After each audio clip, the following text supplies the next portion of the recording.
paraît que vous avez des théories intéressantes et j'aimerais... Qui vous a dit ça? C'est pas vrai? Non. Enfin, oui. C'est vrai. Comment vous avez eu ce numéro? Danny? Salut, Guy Danielson. C'est toi? T'avais pas de lunettes à la réunion. Non, c'est vrai. Bon, l'autre soir, tu émettais la théorie que, selon toi, le monde moderne était une maladie juive. Tu peux développer ton argumentation? Dans notre mouvement, dans ce mouvement racial, nous pensons qu'il existe une hiérarchie au sein des races. Les blancs au sommet, les noirs tout en bas, les asiatiques, les arabes et les latins, quelque part entre les deux. Si tu enregistres, pourquoi tu prends des notes? Ça m'aide à me concentrer. Bon, et les juifs dans tout ça? Les juifs, le judaïsme, c'est comme une maladie. En quoi le judaïsme est une maladie? Prenons la sexualité. La sexualité? Ouais. Mais comment c'est ça? T'as déjà baisé une juive? Pardon? T'en as baisé une? Oui, comment dire? En fait, voilà, je suis sorti avec une juive. Bon, et alors, qu'est-ce que tu as remarqué? Comment ça? Les juifs adorent tailler des pipes. Pas vrai? J'en sais rien, peut-être, si tu le Et dis. le juif adore se faire sucer. Tout le monde aime se faire sucer.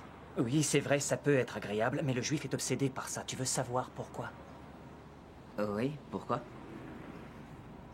Parce que le juif est par nature femelle. Femelle. Ouais. Nous, les vrais mâles. Les chrétiens de la race blanche, nous baisons les femmes. On les fait jouir, mais avec notre queue. Seulement le juif n'aime pas les pénétrer, ni les ramoner. Ne pouvant s'affirmer de cette façon, il a recours à ces ignobles perversions. Les rapports bucco-génitaux sont par essence des déviations, tu le sais. Oui. C'est pour ça qu'une fois qu'une femme s'est fait un juif, elle est perdue. Elle ne voudra plus faire ça avec des partenaires normaux. Donc le juif est un meilleur amant, c'est ça? Mais non, il est pas meilleur. Ne me fais pas dire ce que je n'ai pas dit. J'ai dit qu'il donne du plaisir. Ce qui est en soi une faiblesse. Entendu. Donc ce n'est pas tant que les juifs contrôlent les médias ou qu'ils possèdent toutes les banques. Le problème, c'est qu'ils sont dépravés. Non. Il est connu que les juifs contrôlent les banques et les médias. Seulement les banques d'affaires, pas les banques de dépôt. Le fait est que ils véhiculent dans ces domaines les mêmes fondements qu'ils manifestent dans leur sexualité. Ils veulent saper les valeurs traditionnelles, dans le but de sarcler les sociétés. Sarcler avec un S, ça veut dire déraciner. D'accord.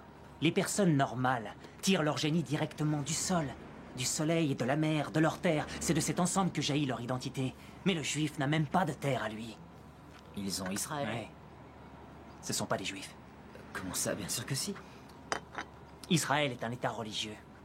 Leur vie est basée sur une tradition séculaire. Ils n'ont plus besoin du judaïsme parce qu'ils ont leur terre, alors que le véritable juif est un vagabond. C'est un nomade.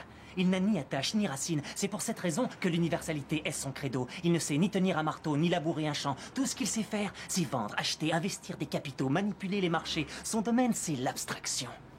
Il s'empare de la vie des gens, qui est enracinée dans la terre et la dénature en une vague culture cosmopolite, basée sur les livres, sur les nombres et sur les idées. Enfin, tu vois, c'est ça sa force.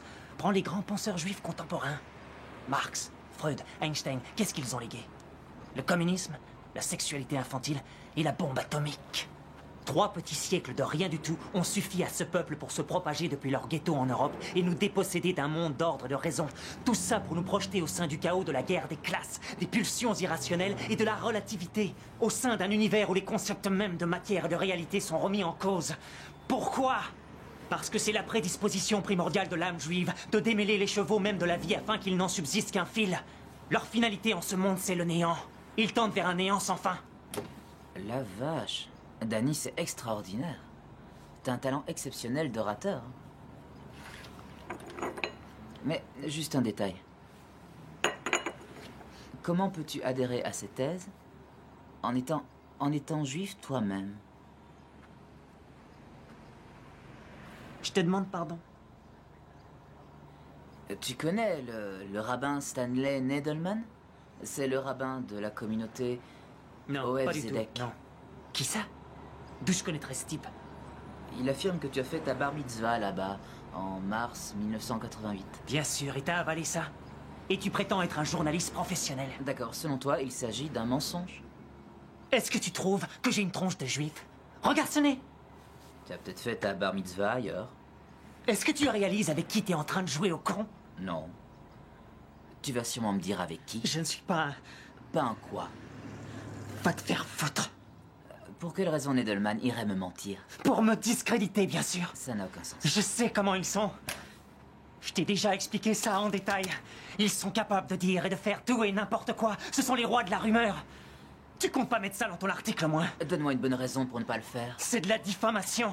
C'est un manque de respect flagrant à mon égard et je vais attaquer ton torchon en juive. Voilà une raison. Alors tu soutiens que ce qu'il a dit est un mensonge? Oui ou non? Entendu. D'accord. On s'éteint.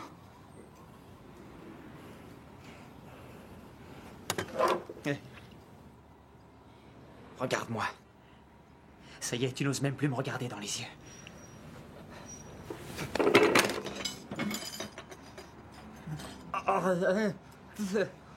Si tu fais imprimer ça dans le New York Times... Oh. D'accord. Je me tire une balle dans la tête. Oh.